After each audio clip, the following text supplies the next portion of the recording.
আসসালামু আলাইকুম রহমতুল্লাহি অবরকাতুহু। সম্মানিত দর্শক, অবস্থা দৃষ্টে মনে হচ্ছে যে বিএনপি বহুমুখী ম্যাটিকুলাস ডিজাইনের যে ফাঁদ, সেই ফাঁদের মধ্যে পড়ে গেছে। আমরা জানি যে গত ১৫ বছরে যে আধিপত্যবাদী শাসন, যেটিকে এখন ফ্যাসিবাদী শাসন হিসেবে অভিহিত করা হচ্ছে, ওই সময়টিতে বিএনপির মধ্যে অন্তত ৩ থেকে ৪টি গ্রুপ, তারা পরস্পরের সঙ্গে দ্বন্দ্ব এবং সংঘাতে লিপ্ত ছিল। আর এ সকল গ্রুপ কেউ ভারতপন্থী, কেউ চীনপন্থী, কেউ আমেরিকার সঙ্গে সম্পর্ক রাখার চেষ্টা করছিল, আর কেউ কেউ তার বাসায় কয়েকজন ইউরোপীয় যে রাষ্ট্রদূত বাংলাদেশে আছেন তাদেরকে দাওয়াত করে একবেলা খাইয়ে তারা তাদের যারা রাজনৈতিক প্রতিপক্ষ ছিলেন দলের মধ্যে, তাদেরকে বোঝানোর চেষ্টা করছিলেন যে তিনি বেশ গুরুত্বপূর্ণ ব্যক্তি। আরেকটি পক্ষ ছিলেন যারা ঘন ঘন দিল্লি যেতেন, কলকাতা যেতেন, বলতেন আমরা দিল্লির লোক। কেউ কেউ ডিজিএফআইয়ের লোক, আবার সরকারের সঙ্গে, মানে আওয়ামী লীগ সরকারের সঙ্গে তলে তলে ভালো সম্পর্ক রয়েছে, এরকম শীর্ষ নেতাদের কয়েকজন দলের মধ্যে বেশ প্রভাবশালী ছিলেন। তারা মাঝে মধ্যে গ্রেপ্তার হতেন নিজেরা, আবার তাদের হুকুমে বা তাদের ইচ্ছায় দলের অনেক গুরুত্বপূর্ণ ব্যক্তি, বিশেষ করে যে সকল লোক সরকারপন্থী বলে পরিচালিত ছিল, তাদের যে যারা প্রতিপক্ষ ছিলেন দলের মধ্যে, তারা জেলে যেতেন, অপদস্থ হতেন, মামলা মোকদ্দমায় পড়তেন। এগুলো আওয়ামী লীগ জমানাতে রীতিমতো ওপেন সিক্রেট ছিল। তার আগে যদি ধরেন 1/11-এর সময়, 1/11-এর সময় স্পষ্টতই কয়েকটা ভাগ। একটি ভাগ হলো সংস্কারবাদী, আর একটা ভাগ হলো প্রো বিএনপি, তারেক রহমান সাহেব এবং খালেদা জিয়ার নেতৃত্বের প্রতি যাদের অবিচল আস্থা ছিল।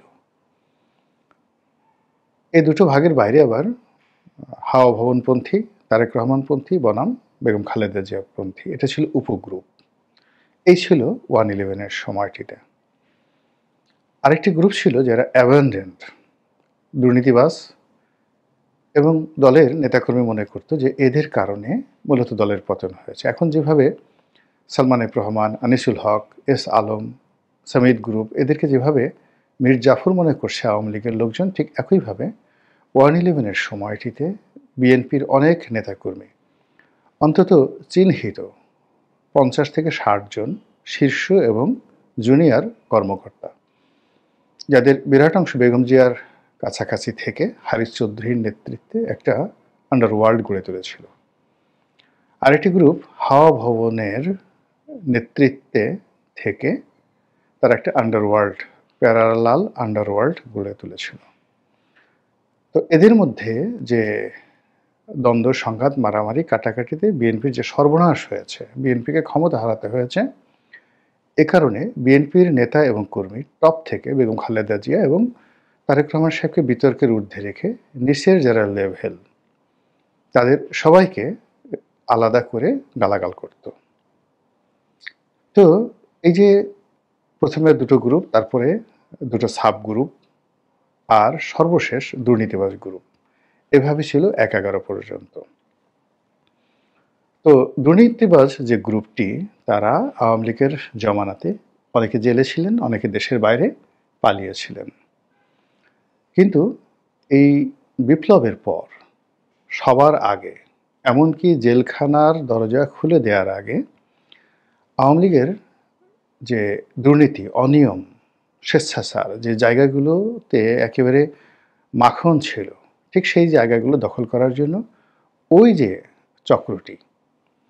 চক্রটি দুর্নীতিবাজ ছিল, যাদের কারণে 11 অনিবার্য হয়ে পড়েছিল, এবং যাদের মধ্যে ভাইয়া গ্রুপ, আম্মা গ্রুপ হিসাবে চিহ্নিত ছিলেন, তারা এক হয়ে গেল।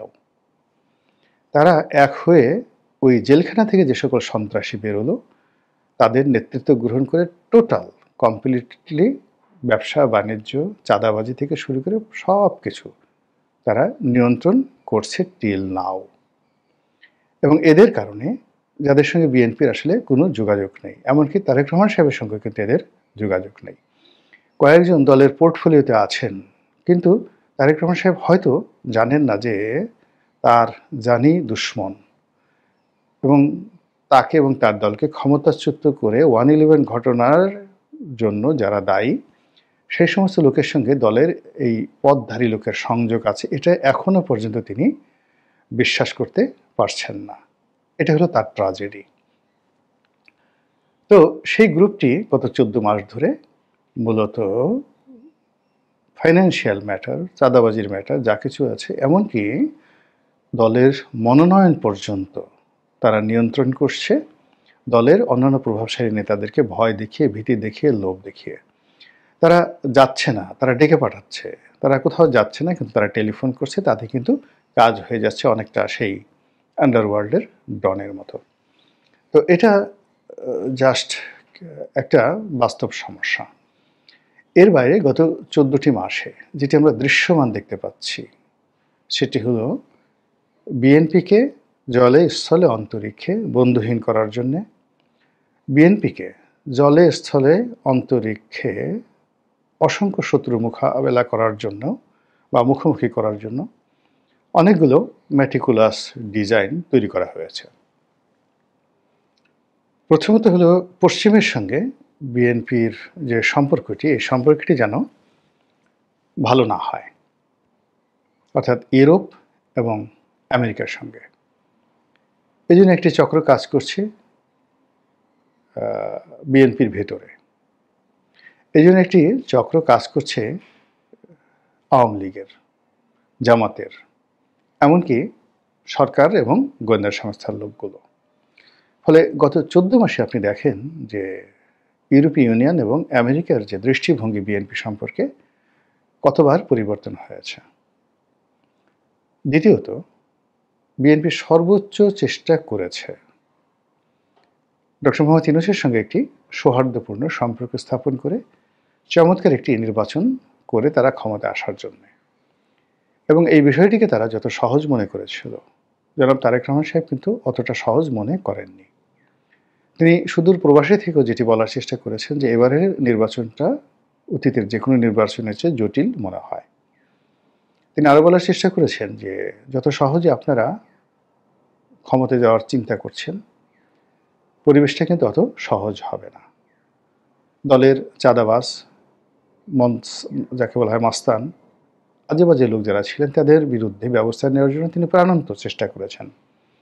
কয়েক হাজার সেই অবাধ্য নেতাকর্মীকে, দুষ্ট প্রকৃতির নেতাকর্মীকে তিনি বহিষ্কার করেছেন, কিন্তু ফলাফল হিতে বিপরীত হয়েছে। সরকারের সঙ্গে তাদের যে সম্পর্ক অন্তত 14 মাসে বা 15 মাসে 3-15-45 বার গোপনে এবং প্রকাশ্যে একবার ভালো হয়েছে, একবার খারাপ হয়েছে। আরও অবাক করার বিষয় হলো যে সরকার এবং বিএনপি একে অপরকে কেউ বিশ্বাস করছে না। একেবারে প্রথম দিন থেকে তারা বিশ্বাসের অভিনয় করছে, বন্ধুত্ব করার জন্য তারা অভিনয় চালিয়ে যাচ্ছে, কিন্তু একে অপরকে যেটাকে নিখাত সম্পর্ক বলা হয়, বন্ধুত্ব বলা হয়, এটি সরকারের সঙ্গে বিএনপির কখনো হয়নি। এই গেল এক। এর বাইরে এনসিপি, জামাত, এদের সঙ্গে তারা 100 বার, মানে গত 15 মাসে 100 বার শত্রুতা করার চেষ্টা করেছে, তাদেরকে রাজনৈতিকভাবে মোকাবেলা করার চেষ্টা করেছে এবং সিদ্ধান্ত নেওয়ার চেষ্টা করেছে তাদেরকে আঘাত করতে হবে, সাস্টেন করতে হলে তাকে আঘাত করতে হবে। কিন্তু চূড়ান্ত পর্যায়ে গিয়ে আবার বিএনপি সেখান থেকে ফেরত এসেছে। তাহলে সরকারের সাথে গেল, প্রধান দুটিও রাজনৈতিক শক্তির সঙ্গে গেল, আর থার্ড, সেনাপ্রধানের সাথে তাদের সম্পর্ক কেমন হবে, তারপর আওয়ামী লীগ সম্পর্কে তাদের ধ্যান ধারণা, চিন্তা চেতনা কেমন হবে, তারপর অন্যান্য ছোট ছোট রাজনৈতিক দলগুলোর সঙ্গে তারা কিভাবে বন্ধুত্ব করবে, এই বিষয়গুলোর মধ্যেও তারা টানাপোড়েনের মধ্যে এখন পর্যন্ত আছে। কোনো একটি বিষয় সেই 14 মাস আগে তারা যেটা বলেছে ওটার উপর আজ অবধি তারা স্থির থাকতে পারেনি, যেটিকে ইংরেজিতে বলা হয় কনস্ট্যান্ট। সেই কনস্ট্যান্ট থাকা, প্রেডিক্ট থাকা, স্থির থাকা এবং মজবুতি, যেটাকে বলা হয় দৃঢ়তা, আয়রন ম্যানশিপ, এটা মানে যে যে রাজনীতিতে খুব বেশি দরকার, সেই জায়গাটিতে বিএনপি খুব ডেন্ট অ্যান্ড বেন্ড, ডানে বামে গিয়ে ঠিক যেভাবে আপনার যে কোনো জায়গাতে একটি গর্ত তৈরি হয় বা আমরা যেটাকে ঢেউ বলি, তারপরে শেষে মানে ডেন্ট অ্যান্ড বেন্ড, বেন্ড মানে বাঁকানো, গাছ যেমন বাতাসে হেলে দিলে এটাকে বেন্ড, মাথা নোয়ানো, এটাকে বলা হয় বেন্ড। আর ডেন্ট হলো আপনার জাস্ট পড়ে যাওয়া, একটা টিনের ঘরে ওই যে যাকে বলা হয় আপনি একটা ঘুষি দিলেন বা একটা আঘাত করলেন, ওটা যে ডেবে গেল, এটাকে বলা হয় ডেন্ট। তো এখন এই জিনিসগুলো ডেন্ট এবং বেন্ট বিএনপি গত 15 মাসে এতবার হয়েছে যে এগুলো আবার তারা পরবর্তীতে ঢাকার চেষ্টা করেছে, ডান দিক থেকে হেলে বাম দিকে গিয়েছে, আবার সোজা হয়ে দাঁড়ানোর চেষ্টা করেছে। তো এ সকল কর্মকাণ্ড করার ফলে তাদের যেটি হয়েছে, তাদের ভিতরে যে এলাস্টিসিটি রয়েছে, আপনারা ছোটোবেলাতে সবাই মানে রাবারের প্যান্ট পরেছেন, হাফ প্যান্ট বা ফুল প্যান্ট বা পাজামা। তো বারবার যদি আপনি রাবারকে টানা হেঁচড়া করেন, তাহলে ওটার যে একটা স্বাভাবিক মানে বাড়ার বা সংকুচিত হওয়ার, প্রসারণ এবং সংকুচিত হওয়ার যে ক্ষমতা থাকে, এটা একসময় জিরো হয়ে যায়, ওটা দড়ির মতো হয়ে যায়। মানে আপনি টানলেও আর ছিঁড়ে যাবে, আর ওটাকে কোনো অবস্থাতে ছোট করা যায় না। এটাকে এলাস্টিসিটির যে পাওয়ার বলা হয়, এই পাওয়ারটা জিরো হয়ে যায়। তো বিএনপি যে তার স্বাভাবিক একটা এলাস্টিসিটি দেখাবে, কখনো নরম হবে, গরম হবে, এটা এত বেশি পরিমাণ হয়ে গেছে, এখন এই দলটির সংকোচন এবং প্রসারণ, এই দুটার শক্তি হারিয়ে তারা ফেলেছে। ফলে বিএনপি যদি হুমকি দেয়, এখন সরকার সেই হুমকিকে ভয় পাচ্ছে না। আবার বিএনপি যদি নীরব হয়ে যায় যে আমরা কিছুই করব না, জিকির করব সারাক্ষণ, এটাও সরকার তাদেরকে স্বস্তি দিচ্ছে না। এর কারণ হলো এত বড় একটা দল, এটা তো নির্বিষ নয়, কাজেই তারা শান্তশিষ্ট থাকতে পারবে না। ফলে তাদের যে এলাস্টিসিটি, এটি নেই, তারা একেবারে ছড়িয়ে ছিটিয়ে পড়েছে, তারা গোল হতে পারছে না, তারা একত্র হতে পারছে না। তো এই অবস্থাতে তারা যে কাজটি করেছে, একুলও হারিয়ে ফেলেছে, ওকুলও হারিয়ে ফেলেছে, নিত্য নতুন শত্রু তৈরি করে ফেলেছে, আর বিশ্বস্ত বন্ধু যারা তাদের বিপদের দিনে ছিল, সে সকল মানুষের কাউকে কাউকে তারা দূরে সরিয়ে দিয়েছে, কেউ কেউ দূরে সরিয়ে গিয়েছে, অনেকে শত্রু তৈরি হয়ে গেছে, এবং অনেকে খুব বিখ্যাত লোক, বিএনপির খুব বিখ্যাত লোক, মন্ত্রী পর্যায়ে বিএনপি যাদেরকে নিয়োগ দিয়েছিল, এবং বিএনপি যাদের জন্য অনেক কিছু করেছে এবং তারাও বিএনপির জন্য জীবনটাই শেষ করে দিয়েছে, এই সকল মানুষ এখন জামাতে চলে গেছে, হেফাজতে চলে গেছে, তারা বিএনপির নাম শুনতে পারে না, তারেক রহমান সাহেবের নাম শুনতে পারে না। এটা নিয়ে মিডিয়ার যে কিছু বিষয়াদি রয়েছে, আমি যেগুলো জানি ইন ডিটেলস আর একটা ভিডিও করব।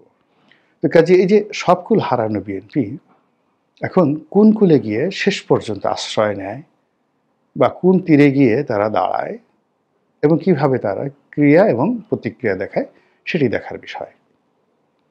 মহান আল্লাহ আমাদের সবাইকে হেদায়েত দান করুন এবং হেফাজত করুন। আসসালামু আলাইকুম ওয়া রাহমাতুল্লাহি ওয়া বারাকাতুহু।